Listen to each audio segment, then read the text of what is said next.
Character of the Happy Warrior by William Wordsworth.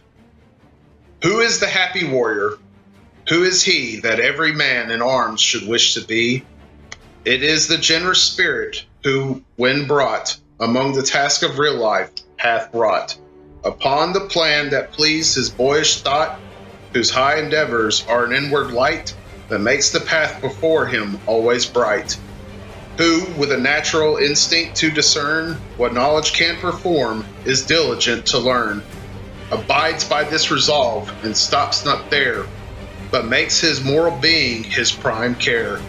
Who, doomed to go in company with pain and fear and bloodshed, miserable train, turns his necessity to glorious gain, in face of these doth exercise a power which is our human nature's highest dower, controls them and subdues, transmutes, bereaves of their bad influence, and their good receives.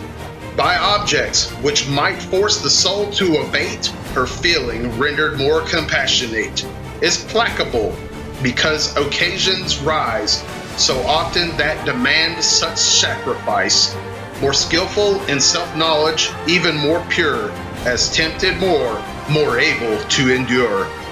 As more exposed to suffering and distress, thence also more alive to tenderness. 'Tis he whose law is reason, who depends upon that law as on the best of friends. Whence, in a state where men are tempted still to evil for a guard against worst ill, and what in quality or act is best, doth seldom on a right foundation rest. He labors good on good to fix, and owes to virtue every triumph that he knows, who, if he rise to station of command, rises by open means, and there will stand on honorable terms, or else retire, and in himself possess his own desire, who comprehends his trust, and to the same keeps faithful with a singleness of aim, and therefore does not stoop, nor lie in wait for wealth or honors or worldly state, whom they must follow, on whose head must fall, like showers of manna, if they come at all, whose powers shed round him in the common strife, or mild concerns of ordinary life, a constant influence, a peculiar grace. But who, if he be called upon to face some awful moment to which heaven has joined great issues, good or bad, for humankind, is happy as a lover and attired with sudden brightness like a man inspired,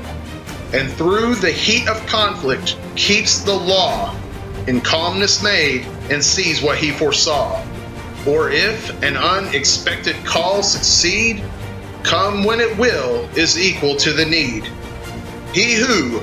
though thus endued as with a sense and faculty for storm and turbulence, is yet a soul whose master bias leans to home-felt pleasures and gentle scenes, sweet images, which wheresoe'er he be, are at his heart, and such fidelity.